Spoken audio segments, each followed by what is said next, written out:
भगवान श्री राधा कृष्ण के चरणारविंदों में शतकोटि नमन बंदन करते हुए मित्रों को, जिज्ञासुओं को, धर्म प्रेमियों को, ज्योतिष विज्ञान प्रेमियों को हर हर महादेव बम बम भोले नमः शिवाय। मित्रों, ऋषि पाराशर जी ने कहा है कि यदि शुभ ग्रह केंद्र के मालिक हों जो नैसर्गिक शुभ ग्रह हैं, जैसे बृहस्पति और शुक्र नैसर्गिक शुभ ग्रह हैं, यदि वो केंद्र के मालिक बन जाते हैं, अशुभ फल देते हैं।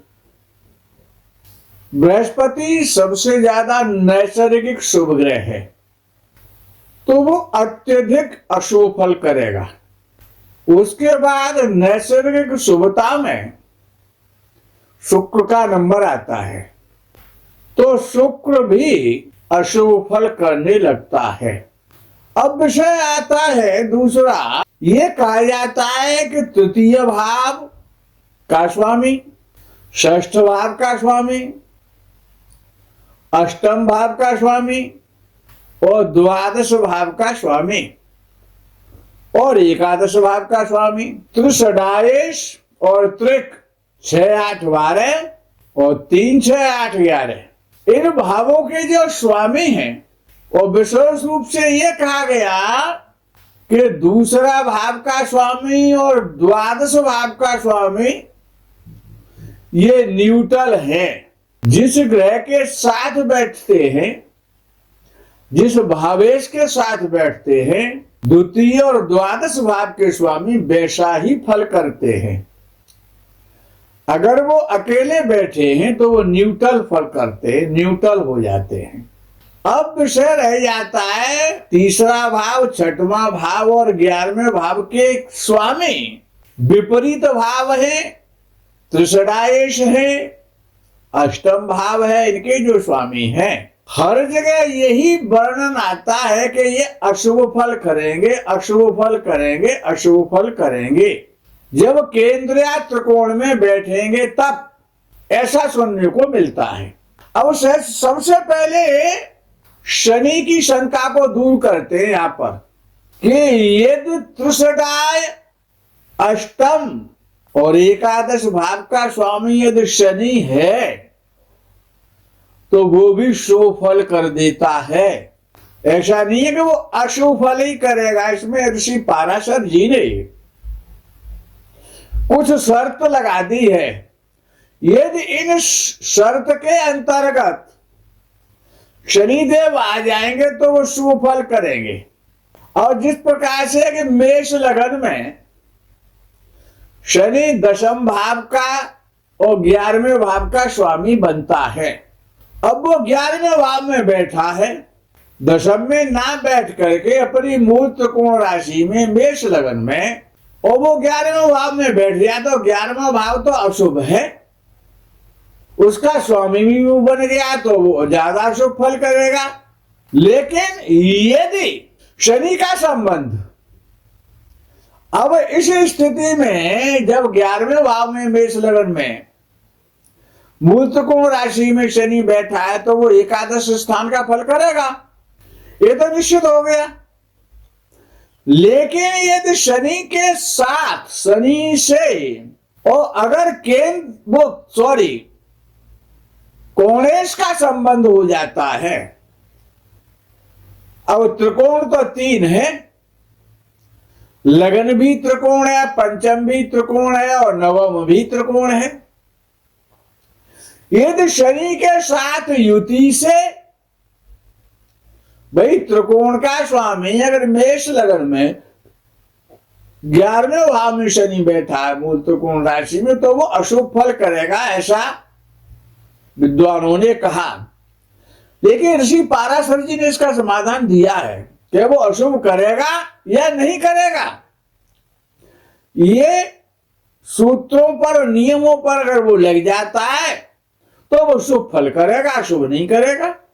तो वहां पर वो लिखते हैं कि लगन का स्वामी लग्नेश, पंचम भाव का स्वामी पंचमेश और नवम भाव का स्वामी नवमेश, इनका इनकी शनि के साथ युति हो जाए किसी भी भावेश की, या दृष्टि संबंध हो जाए, तो शनि शुभ फल करेगा, क्योंकि त्रिकोणेश हमेशा शुभ ही होते हैं।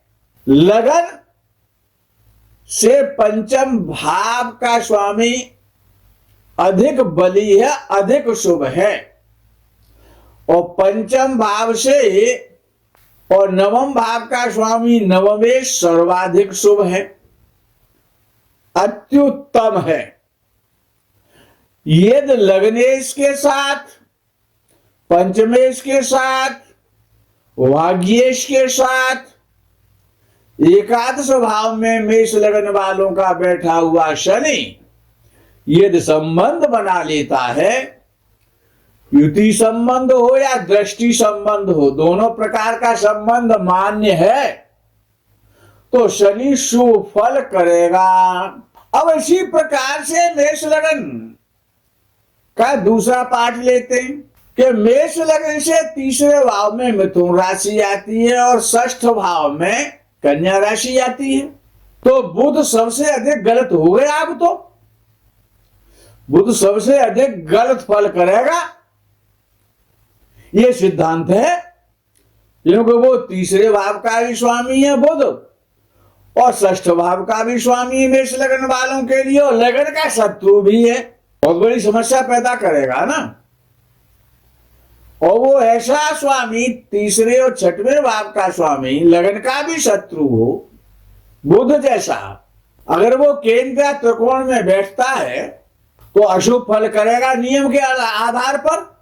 लेकिन यदि केंद्र के साथ संबंध हो जाए, तब वो केंद्र या त्रिकोण में बैठे या त्रिकोण के साथ संबंध बना ले, अर्थात बुध यदि केंद्र में बैठा है तो मंगल के साथ बैठे तो शुभ फल करेगा, क्योंकि युति का संबंध हो जाएगा।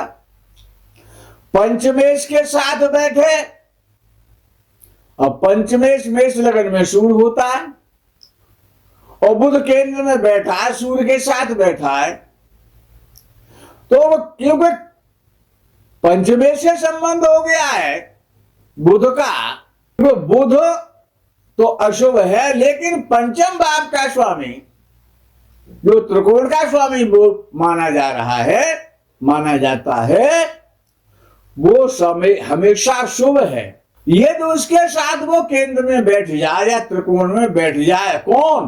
बुध, तीसरे छठवें भाव का स्वामी हो करके, तो बुध शुभ फल करेगा। त्रिकोण के साथ बैठेगा तो ज्यादा शुभ फल करेगा, तो केंद्रेश के साथ बैठेगा तो थोड़ा कम शुभ फल करेगा।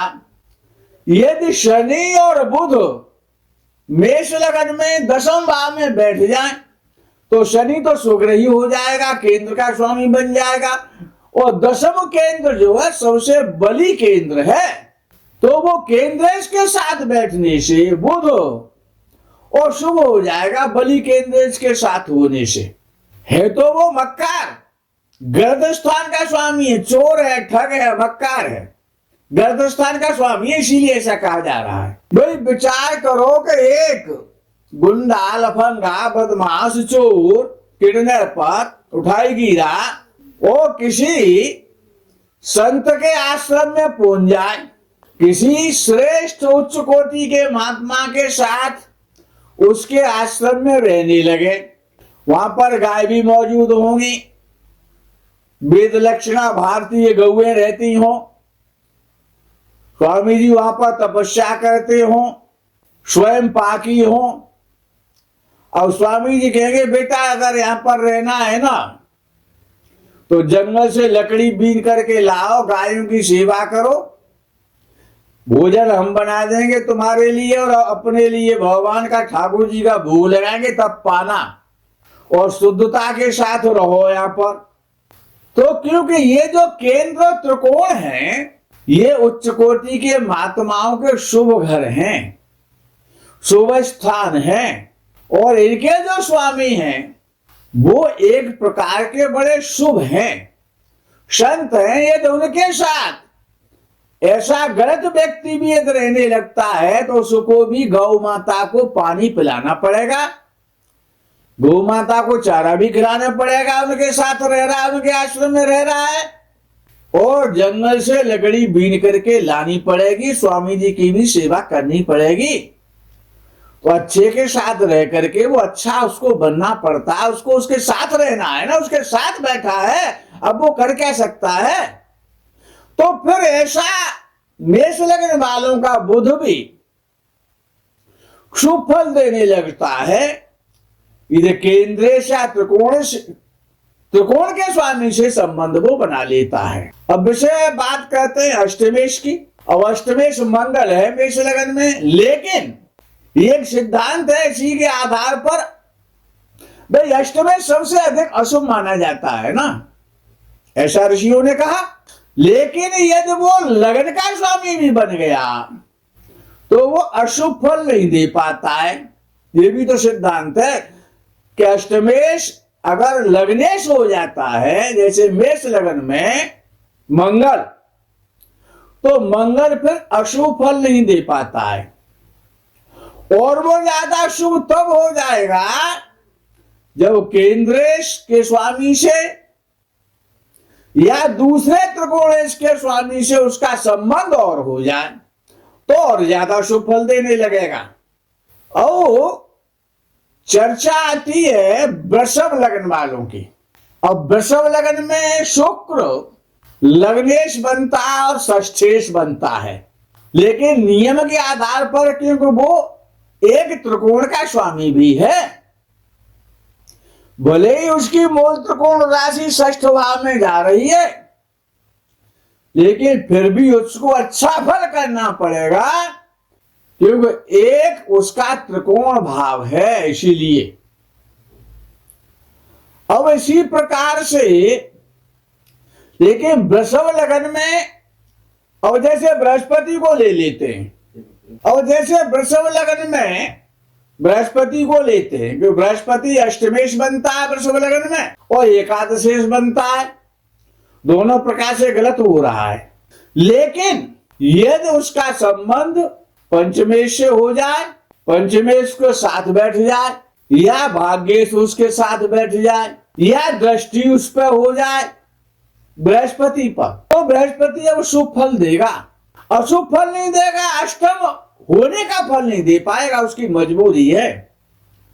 उस पर पंचम भाव के स्वामी का संबंध बना ले, पंचम भाव का स्वामी दृष्टि संबंध बना ले, या युति संबंध बना ले, या भाग्य स्थान का स्वामी वृषभ में शनि युति या दृष्टि का संबंध बना ले बृहस्पति के साथ, तो बृहस्पति अब अष्टमेश होने का उसका दोष का निराकरण हो जाएगा और वो शुभ फल देगा। अब विषय दूसरा आता है कि मिथुन लग्न में शनि अष्टम भाव का स्वामी बनता है और भाग्य स्थान का स्वामी बनता है, और भाग्य स्थान में शनि बैठ जाए अष्टमेश होकर के अपनी मूल त्रिकोण राशि में, तो अशुभ फल करेगा। लेकिन अब वो साथ साथ भाग्येश भी है, तो भाग्य स्थान में बैठा, अपनी मूल त्रिकोण राशि में बैठा है, तो उसकी अशुभता बहुत कमजोर हो जाएगी। अब वो शुभ फल करने लगेगा अशुभ के स्थान पर, क्योंकि नवम भाव सबसे बली त्रिकोण है, तो वो नवम भाव का फल करेगा, ना कि वो अष्टम भाव का फल करेगा। वो यदि लग्नेश या पंचमेश उसके साथ और बैठ जाए, कोई सा एक बैठ जाए, तो वो परम शुभ फल करेगा। क्योंकि एक तो वो त्रिकोणेश है, त्रिकोण में बैठा है मिथुन लग्न वालों के लिए, अगर ऐसा योग बनता है तब, और त्रिकोणेश से दूसरे त्रिकोण के स्वामी से उसने संबंध और बना लिया, तो अब वो शनि को अशुभ ना समझा जाए, वो परम शुभ है। जब उसकी दशा आएगी तो वो श्रेष्ठ और उत्तम फल करेगा। और जैसे बात करते हैं सिंह लग्न वालों की, अब सिंह लग्न में शनि षष्ठेश भी होता है और सप्तमेश भी होता है, लग्न का शत्रु भी बन जाता है सिंह लग्न में, तो शनि को सबसे अधिक गलत फल देना चाहिए। नियम है। और सप्तम भाव मार्ग भाव भी है, तो वो मार्गेश भी बन जाता है सिंह लगन वालों के लिए, और रोग और ऋण का भी मालिक बन जाता है। अब वो दोनों प्रकार से गलत हो रहा है। और जब वो सप्तम भाव में बैठेगा सिंह लगन से, अपनी मूल त्रिकोण राशि में बैठेगा, मार्ग भाव में बैठेगा, बली मार्गेश होकर के बैठेगा, लगन को देखेगा तो बहुत खराब फल देगा। लेकिन यदि पंचमेश की उस पर दृष्टि चली गई और भाग्येश की उस पर दृष्टि चली गई तो शनि परम शुभ फल देगा। अगर विचार करो कि सिंह लगन में मंगल भाग्य स्थान का स्वामी जो बनता है वो चतुर्थ भाव में बैठ जाए या लगन में बैठ जाए तो शुभ हो जाएगा, भाग्येश और शुभता आ जाएगी उसमें। भाई लगन में बैठेगा सिंह लगन में भाग्येश मंगल तो मित्र राशि का हो जाएगा, बली हो जाएगा, राजयोग बनाएगा। और वही मंगल चतुर्थ भाव में बैठेगा सिंह लगन की कुंडली में तो स्वराशि में हो जाएगा। और दोनों प्रकार से दृष्टि मंगल की और चौथे भाव पर जानी है, लगन में बैठ करके सप्तम भाव पर जानी है। तो मंगल की यानी भाग्येश की दृष्टि शनि पर पहुंच गई, भले उसका शत्रु क्यों ना सही वो, लेकिन उसकी दृष्टि भाग्येश है, इसलिए परम शुभ है। और इधर पंचम भाव का स्वामी बृहस्पति बनता है, बृहस्पति लगन में बैठे या फिर एकादश भाव में बैठे तो उसकी भी दृष्टि शनि पर आ जाएगी, सप्तम भाव में बैठे हुए शनि पर। अब दो महात्माओं के बीच में अकेला शनि फंस गया। एक बदमाश गलत जगह पे है, बली है, अब लेकिन दो संतों के बीच में फंस गया। वो उधर से कान पकड़ रहा है उसका, उसको समझा रहा है, बृहस्पति भी समझा रहा है और मंगल भी समझा रहा है, क्योंकि वो शुभ इसीलिए है कि वो दोनों त्रिकोण के मालिक हैं। यानी त्रिकोण के मालिकों ने वो शनि को देखा तो अब शनि परम शुभ फल देगा। उसकी दशा में, उसकी अंतर्दशा में व्यक्ति धनी होगा, निरोग होगा, भूमि भवन बान सभी प्रकार के लाभ कराएगा, सम्मान देगा, दीर्घायु भी बनाएगा। क्यों? शनि आयुष्य कारक भी तो हो गया।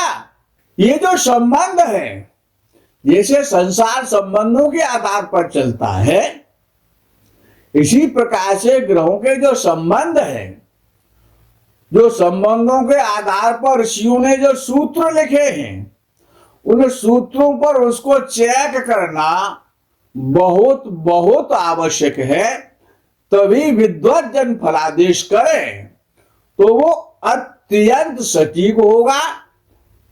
और ऐसे व्यक्ति जो इस प्रकार से काफी सोच समझ करके ग्रह को चेक करने के बाद जब फलादेश करते हैं तो उनका फलादेश सत्य और सटीक होता है और वो प्रशंसा के पात्र होते हैं। मित्रों, इस प्रकरण में यही विराम करते हैं, आगे के प्रकरण का आप इंतजार करें। तब तक के लिए हर हर महादेव, बम बम भोले, नमः शिवाय, जय गो माता की।